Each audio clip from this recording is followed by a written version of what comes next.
Muy buenos días, bon dia, bonjour, good morning everybody. Estamos acá muy contentos de darles la bienvenida a esta primera versión digital, además de Impactamos Latam, en donde pues vamos a tener, digamos, un rato muy especial, muy importante para este momento en el que estamos atravesando, por el que estamos atravesando. Todas las personas que estamos acá, todos los que están conectados, creo que estamos en los cientos. Somos personas que queremos un mundo distinto. Queremos un mundo no solo mejor, queremos un mundo realmente más justo, queremos un mundo más próspero, un mundo más amable. Y lo que es increíble de quienes estamos acá, de quienes están conectando y de quienes nos están escuchando, es que somos una comunidad además muy decidida. Miles, por no decir que en realidad somos cientos de miles, organizaciones no gubernamentales, asociaciones, agrupaciones, filántropos, colectivos, activistas, emprendedores sociales, cooperantes internacionales decididos por el cambio en esta región. Aún así, anoche estuve revisando un poco noticias de distintas partes de nuestra región. En Colombia veíamos un titular que anunciaba pues la triste noticia de 2019, 124 líderes sociales asesinados, 45 más solo entre enero y marzo de este año. En Ciudad de México me impactó la historia de una mujer, Gabriela, que venía con su pareja desde Guerrero y fue abandonada en Ciudad de México con sus 3 hijitos, sin un peso en el bolsillo, sin nada. En Buenos Aires anunciaban ayer 23,000 comercios que habían cerrado este año, 20,000 además de los que quedan ya están considerando. En Lima, y realmente, por no decir en Bogotá, en Ciudad de Guatemala, en San José y en quién sabe cuántos otros lugares de la región, noticias muy fuertes de violencia intrafamiliar. En Quiche, Guatemala, anoche solamente también rescataron a un niño de 4 años porque contaba con un severo caso de desnutrición. Y por ahí también revisé la Amazonía, nuestro pulmón. Solo el año pasado reportaban que se habían deforestado 138,000 hectáreas. Estamos hablando de, para que se hagan una idea, si juntáramos 70,000 canchas de fútbol. Todo eso solo el año pasado. Lo insólito de este tipo de noticias es que para ser un grupo con este tamaño de retos, una comunidad que tiene unos retos gigantes, es increíble que tengamos culturas con tanta adversión al cambio, con tanta resistencia. ¿Sí? Unos ejemplos, pues desde hace 30 años utilizamos el mismo esquema, la misma metodología para escribir proyectos. Tenemos demasiados todavía actores que siguen negándose a hablar con otros actores que también quieren hacer cosas porque no coinciden con algo, se niegan a trabajar juntos. Tenemos todavía demasiado celos y egos institucionales que están al orden del día de nuestras reuniones, de nuestros espacios. Y en ese mismo mundo, desde Impact hemos venido revisando distintas cifras. En cifras, sobre todo de la OCDE, que han sido complementadas con cifras propias de Impactia, sabemos que al menos cada año, al menos 15,000 millones de dólares están disponibles en recursos no reembolsables, están en presupuestos para destinarse a actividades que complementen o que más bien apoyen la Agenda 2030. Y además, estudios de ANDE y LAFCA nos hablan de unos 2.400 millones de dólares, además, que vienen anualmente siendo invertidos. Si juntamos estos recursos, solo estos que estoy refiriendo en este momento, estamos hablando de casi no exactamente, pero casi el presupuesto anual de un país como Uruguay o de Costa Rica. Dos países muy, digamos, prósperos en nuestra región. Ahora, ¿qué pasaría si nos imagináramos otra cosa? ¿Sí? ¿Qué pasaría? ¿Cómo sería este mundo si esos recursos llegaran a ustedes hoy? Si antes de cerrar el día, después de pronto unas 3, 4 horas de estar dialogando, de estar presentando sus ideas y planes, lograran acceder a los recursos.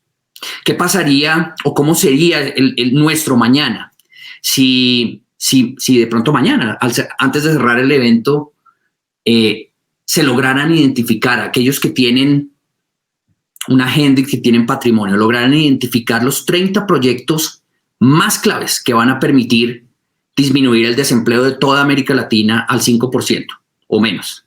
¿O qué pasaría si lográramos identificar aquellos 25 proyectos que implementados permitirían reducir la deforestación amazónica en 12 meses?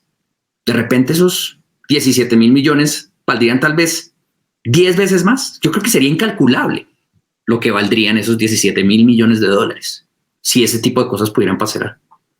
Y lamentablemente, pues el laberinto que muchos caminan hoy para llegar a los apoyos, para llegar a los recursos necesarios para actuar, no tiene un mapa claro. Es totalmente desconocido. Nos sentimos vendados caminando hacia el vacío. Y todos gastamos demasiados recursos hoy todavía para tratar de encontrarnos. Quienes buscan fondos se están gastando al menos 20% de todo lo que se recauda. Quienes buscan las iniciativas están gastándose al menos un 5% de lo que tienen disponible para invertir. Mal contados, estamos hablando de que cada año nos estamos gastando como ecosistema unos 2.000 millones de dólares en tratar de buscarlos. Y uno diría, bueno, pero pues es muy alto. Sí, pero bueno, si lográramos. Lo peor aún de todo esto es que 600 millones o más, al menos 600 millones de dólares cada año se están quedando en presupuesto, es decir, no se están asignando. O sea, todo ese gasto que estamos invirtiendo entre todos no nos está llevando a ser más efectivos tampoco. Y en ese mismo mundo tenemos hoy todavía una brecha anunciada de 2,5 billones de dólares en español, es decir, 2.5 billion trillion in English, para lograr los objetivos de desarrollo sostenible. ¿Qué pasaría si el mundo de hoy nos permitiera que el 100% de esos 17.000 millones fueran adjudicados todos los años a iniciativas que impulsen la Agenda 2030? ¿Qué pasaría si nos imagináramos por un instante cómo cambiarían nuestras vidas, las de cada uno de ustedes, si cualquiera de los aquí presentes, de los que van a estar en este evento o de los que no lograron venir, con una idea impactante, con una idea bien estructurada, tuvieran la garantía de que pueden acceder a los recursos requeridos para producir el cambio que necesita la región? Imaginémonos cómo sería este mundo si pasaran solo días desde que presentamos una idea hasta que comenzamos a ejecutarla. Pues si estamos acá, de alguna forma u otra, la verdad es que es porque creemos que ese mundo es posible. Y me niego a pensar algo distinto, de que si estamos acá es porque queremos escuchar, es porque queremos participar en diálogos. Pues en realidad es porque todo este encierro y todas estas consecuencias devastadoras de la pandemia no han minado la esperanza que tenemos de que todavía se puedan lograr cambios y de que aprovechemos al contrario esta oportunidad para hacer algo mejor de lo que teníamos antes. Pero la verdad también es que tenemos unos retos demasiado grandes. En un estudio que el año pasado publicamos, que elaboramos desde Impactia y que elaboramos en alianza con Civicus, sobre acceso a recursos de sociedad civil en América Latina, nos dimos cuenta que de todos los recursos disponibles en una muestra de 4 años y más de 6.000 millones de dólares estudiados, solo el 3% de los fondos tenían una adjudicación directa hacia organizaciones de sociedad civil latinoamericanas. Y en otro tipo de ejercicios que hemos adelantado, queremos seguir profundizando sobre estos, pero nos dimos cuenta que las convocatorias tienen el mismo efecto de un impuesto regresivo. Es decir, acá tenemos una situación bien grave porque cada convocatoria que sale en muchos casos, sobre todo cuando no está pensada de la manera apropiada, está drenándole una cantidad enorme de recursos al ecosistema, de personas que dedican horas y horas construyendo, llenando documentos, todo esto. Y que cuando entramos a comparar lo que le drena al ecosistema es casi lo mismo o a veces más, un poco menos, perdón, de lo que se le entrega, ¿sí? Es decir, estamos drenándole recursos a 300, 400 organizaciones a veces en una misma convocatoria para entregárselas a 3. Eso es lo que hacen los impuestos regresivos. Y eso está llevando a que los que tengan acceso efectivo a los fondos sean muy pocos, a que la torta esté mal repartida, y poco a poco a que se pierda confianza en la cooperación internacional, se le pierda esperanza a los distintos agentes, incluso también privados, que están invirtiendo en el cambio social también. Tenemos demasiados casos que seguimos registrando hoy por hoy en América Latina, hablando con nuestros usuarios, de convocatorias que duran 9 meses desde que se abre hasta que se adjudica, y que después ese cooperante o ese filántropo le dice al proyecto, a la organización o al emprendedor social: mira, necesito que te lo gastes en 1 mes y medio. ¿Sí? En un continente que tiene un déficit democrático tan grande, en el estudio que les mencioné que hicimos con Civicus, nos dimos cuenta que solo el 5% de los fondos estaban disponibles para ser invertidos o ser adjudicados a actividades o a iniciativas de activismo, de participación ciudadana, de protección de derechos. Por otro lado, vemos que las inversiones de impacto, si bien van creciendo a un ritmo muy, muy interesante, no están llegando a todos los rincones todavía. No están llegando tampoco a todas las poblaciones, y, por ejemplo, las rurales. Y a pesar de la ilusión que a muchos nos generan todas estas innovaciones de nuevas finanzas al desarrollo, la inversión de impacto, los bonos de impacto social, los emprendimientos sociales, ¿qué nos garantiza? No tenemos evidencia de que en realidad todo esto no nos esté ayudando a corregir errores de los problemas o problemas de los sistemas de adjudicación de recursos anteriores. Sobre todo que el hecho de que hay unas brechas que son muy grandes en cuanto al acceso, ¿sí? ¿Qué nos garantiza que no vamos a seguir ese mismo camino y a reproducir viejas prácticas? Hoy todavía seguimos implementando o adjudicando los recursos en una vasta mayoría de los casos según la habilidad de escribir y no necesariamente siempre según la habilidad de cambiar el mundo que tienen las distintas organizaciones. Entonces, ¿qué pasaría si en vez de tener estos 2 ecosistemas de impacto social que a veces vemos, el del viejo impacto social, las organizaciones no gubernamentales, las fundaciones de caridad, las entidades de desarrollo internacional tradicionales, por el otro lado este nuevo ecosistema social de inversión de impacto, de emprendimiento social, de filantropía? ¿Qué pasa si tuviéramos un solo ecosistema? De eso se trata lo que vinimos a hablar acá, ¿sí? ¿Qué pasa si funcionáramos como uno solo? ¿Qué pasa si aprovecháramos esta experiencia y aprovecháramos el conocimiento que tienen las ONG y los cooperantes tradicionales en el terreno y la presencia que tienen en el terreno? O si aprovecháramos mejor los incentivos, el capital de los inversionistas, pero también la agilidad, la velocidad de los emprendedores. ¿Qué pasaría si difundiéramos mejor la valentía, el rigor, la solidaridad de los activistas que han salido a veces a poner el dedo en la llaga para asimismo llevarlos a que las inversiones fueran más también valientes en algunos casos, para no dejar a nadie atrás. Miren, la innovación, y con esto ya voy a ir cerrando para darle continuidad y apertura a todo este evento. La innovación financiera y la innovación social en general que hemos visto en los últimos años abre enormes posibilidades, ¿sí? Pero la realidad también es que necesitamos mayor apertura de las organizaciones de sociedad civil para repensarse desde la sociedad civil. Necesitamos también mayor humildad de los cooperantes internacionales y de la banca multilateral para ser más accesibles, para dejarse ayudar, para dejarse apoyar en sus objetivos. Necesitamos también que todos los nuevos inversionistas de impacto piensen por fuera de lo que es obvio, que salgan de sus zonas de confort, que vean esa América Latina que está a veces no tan al alcance de la mano, porque no todos estamos haciendo este tipo de cosas. Y estos tan solo son algunos ejemplos.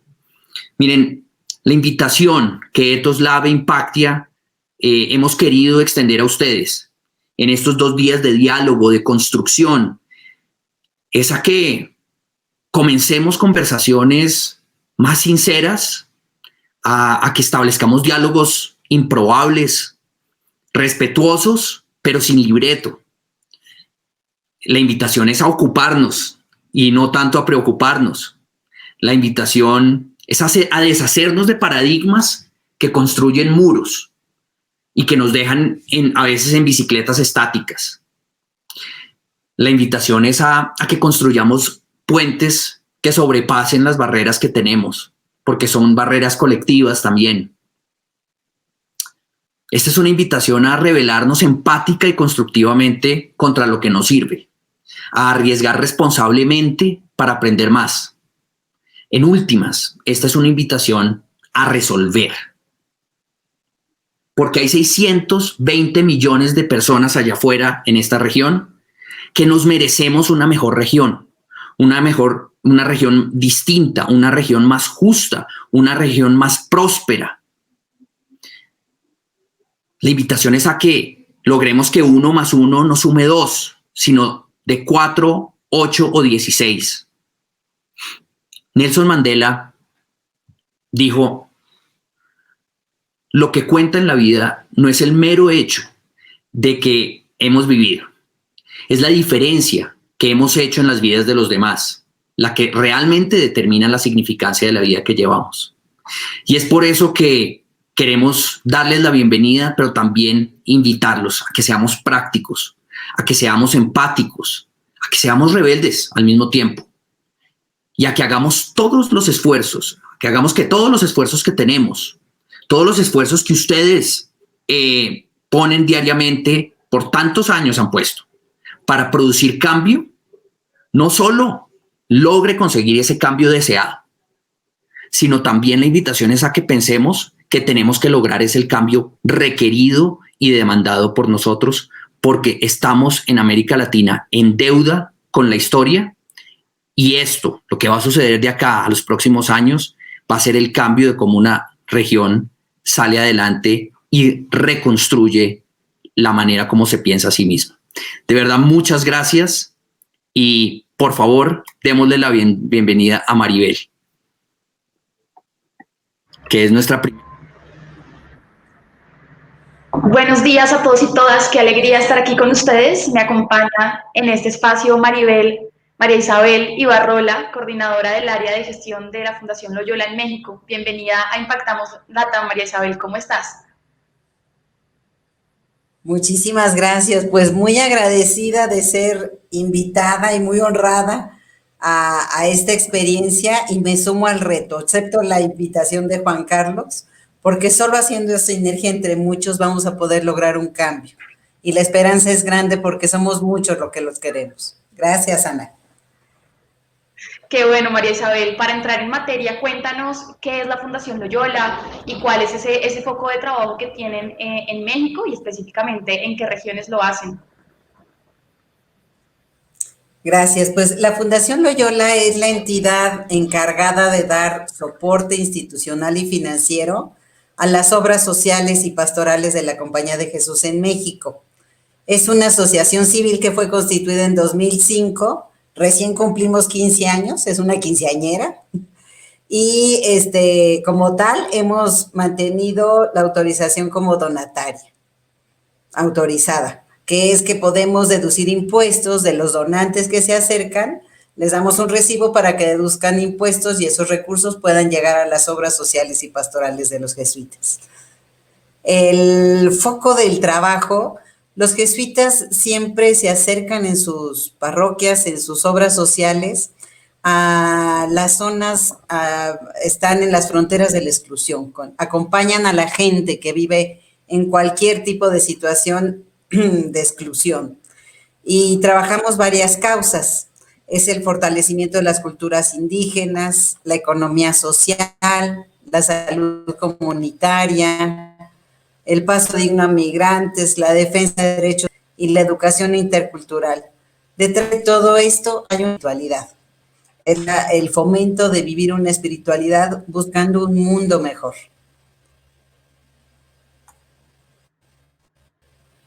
Perfecto. María Isabel, tú nos comentabas que en este término de las obras jesuitas, ustedes como fundación formaban como esa articulación entre los fondos y las obras jesuitas. ¿Cómo lograron hacer esa articulación de los intereses que tienen realmente las obras y los intereses de los donantes? Pues mira, nada más me gustaría, si podemos, Claro que sí. nada más decirte dónde estamos para ubicar esto, ¿no? Los jesuitas trabajamos, si pueden poner el mapa, están en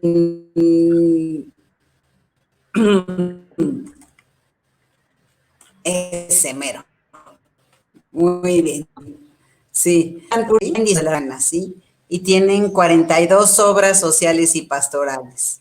Esto es, y la fundación ha logrado ir apoyando, ha trabajado con 19 obras jesuitas y 4 organizaciones aliadas en 2 estados de la República. Ahora, tu pregunta de cómo logramos vincular. Por un lado, es mucho desde lo local, también es trabajar en esta articulación.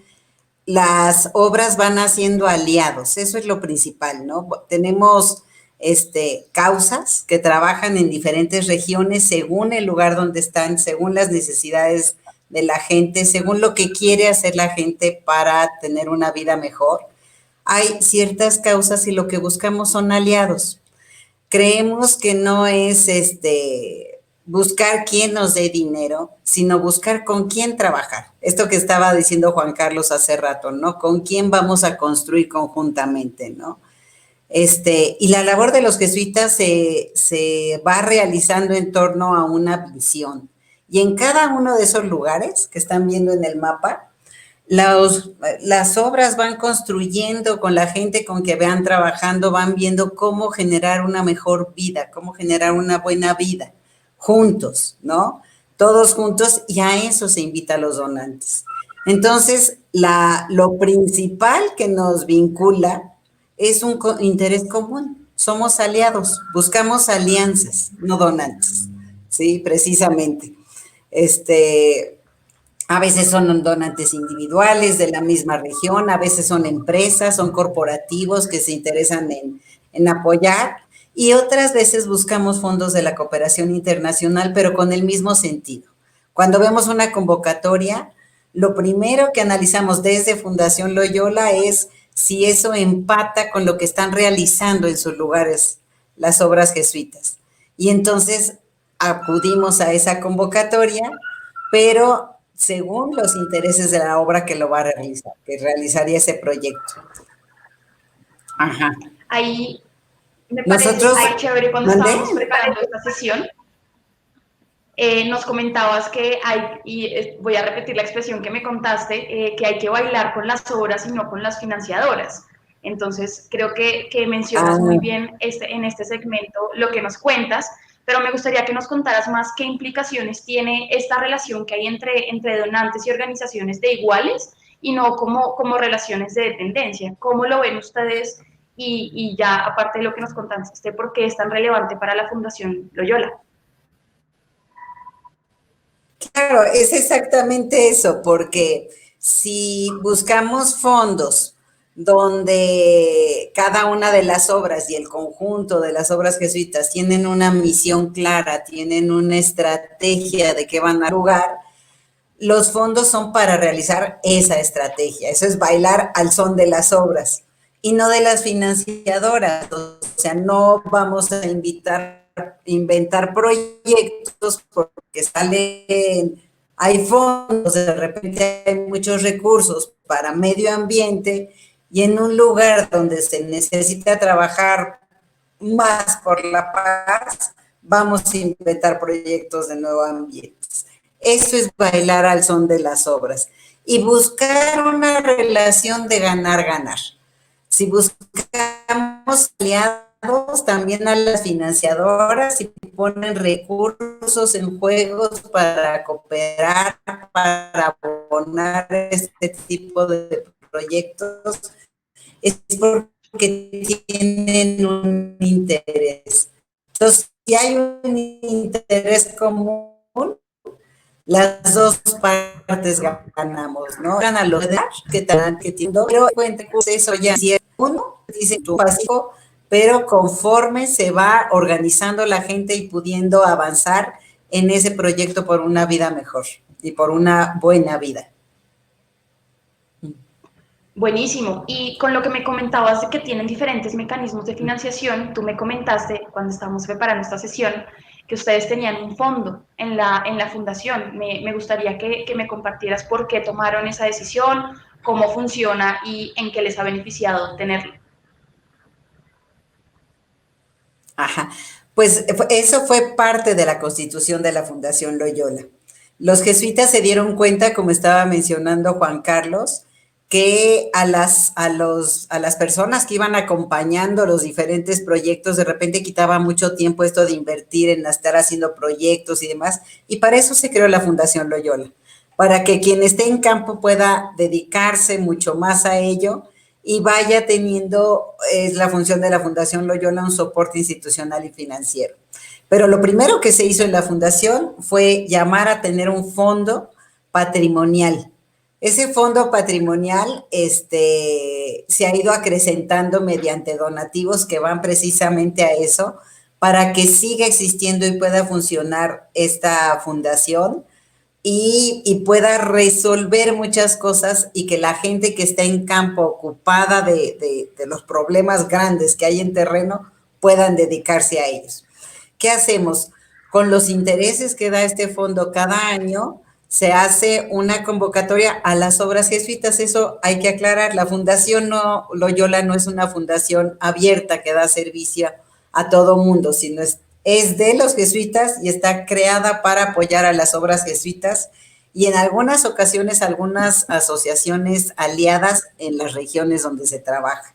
Entonces, pues ha sido una gran maravilla este fondo porque muchas veces las obras tienen muchas líneas de actividad que sería difícil conseguir financiamiento en la cooperación internacional o por otras gentes. Entonces, es lo que permite realizar el proyecto como ellos lo quieren y realizar una serie de acciones que aunque no pudieran ser financiadas por otro tipo de actores, contamos con recursos para ello. Es importantísimo este fondo, porque principalmente apoya en las regiones más pobres y en las actividades que no hay un interés general en la cooperación internacional, pero para los jesuitas son muy importantes, como es la espiritualidad, por ejemplo. Sí. Qué bueno, me parece una muy buena práctica en términos de sostenibilidad tener ese fondo ahí preparado y pues poder financiar otras cosas que no están consiguiendo tanta financiación como tú nos comentas. Hablamos también en ese momento de que ustedes empezaron a medir algunos indicadores que no son solo los indicadores económicos y clásicos, sino que están empezando a tener otro tipo de indicadores. Entonces, Cuéntanos cuáles son y por qué surge esta necesidad. Empezamos a trabajar porque con ciertos indicadores de impacto, ¿sí? Es importante medir los resultados, los procesos, por lo general los que acompañan las obras jesuitas son procesos a muy largo plazo. Pero es también muy necesario ir viendo los resultados concretos que se van logrando, ¿no? Entonces, en ese sentido, vimos la necesidad de empezar a trabajar mucho en base a resultados y a promoverlo entre las obras jesuitas, ¿no? Porque muchas veces nos quedamos en el sueño general y no lo aterrizamos. Y es muy importante también para las mismas personas que están en las obras, es decir, puedo valorar que aunque se vea muy despacito el avance, vamos logrando pasitos, ¿no? Paso a pasito, paso corto, pero que vamos teniendo la certeza, nos da la certeza de que vamos por buen camino y que se van teniendo pequeños logros junto con todas las personas con que trabajamos. Ajá. Claro, también yo creo que es un tema de motivación de las obras y demostrar que se está logrando, ¿no? Que no es solo con esos cambios que se ven de un día al otro, sino que realmente hay un cambio social a largo plazo muy interesante. Listo. Y vamos a hacerte la última pregunta ya para dar paso a las siguientes sesiones. Me comentabas también, pues me gustaría que nos contaras alguna experiencia de la Fundación Loyola o alguna de las obras sociales que haya buscado o haya recibido fondos sin haber estado preparados, ¿sí? Porque lo que comentábamos también es que no todas las organizaciones están listas para esta recepción de fondos. Entonces, cuéntanos qué pasó, por qué se dieron cuenta que no estaban listos y si hoy tuvieran que tomar esa decisión, ¿qué harían diferente? Ajá. Pues sí, muchas gracias. Pues sí, como decíamos, lo central en esto es buscar como la coincidencia, una alianza, ¿no? Tanto entre quien aporta los fondos y quien los va a realizar. Pero hay veces que las organizaciones no están preparadas, ¿no? Creemos que los proyectos no deben de ser solo quien los vislumbra, quien los planea, sino que hay que ir conforme se va organizando la gente y va habiendo cierta fortaleza en el grupo.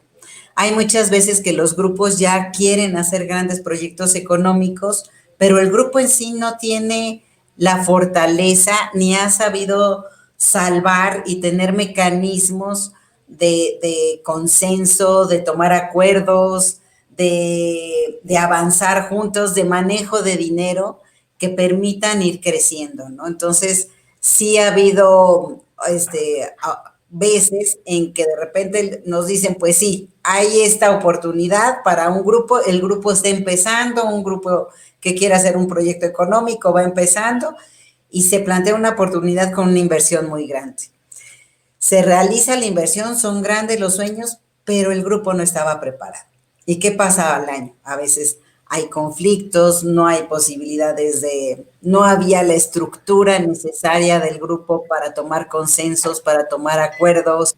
A veces no hay como la visión a largo plazo y la gente se cansa porque son procesos complicados, iniciar una cooperativa, llevar a cabo una empresa colectivamente, sí es difícil llevarlo entre una persona, una familia. Ahora cuando se trata de hacerlo en forma colectiva, requiere mucho trabajo organizativo y de la gente, ¿no?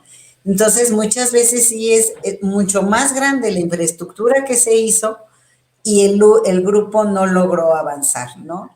Entonces, hay que ir construyendo relaciones entre sujetos colectivos, ¿no? Hay que ir viendo cómo vamos a ir avanzando poco a poco y a llegarse en estos grupos de las alianzas, desde la academia, para fortalecer capacidades.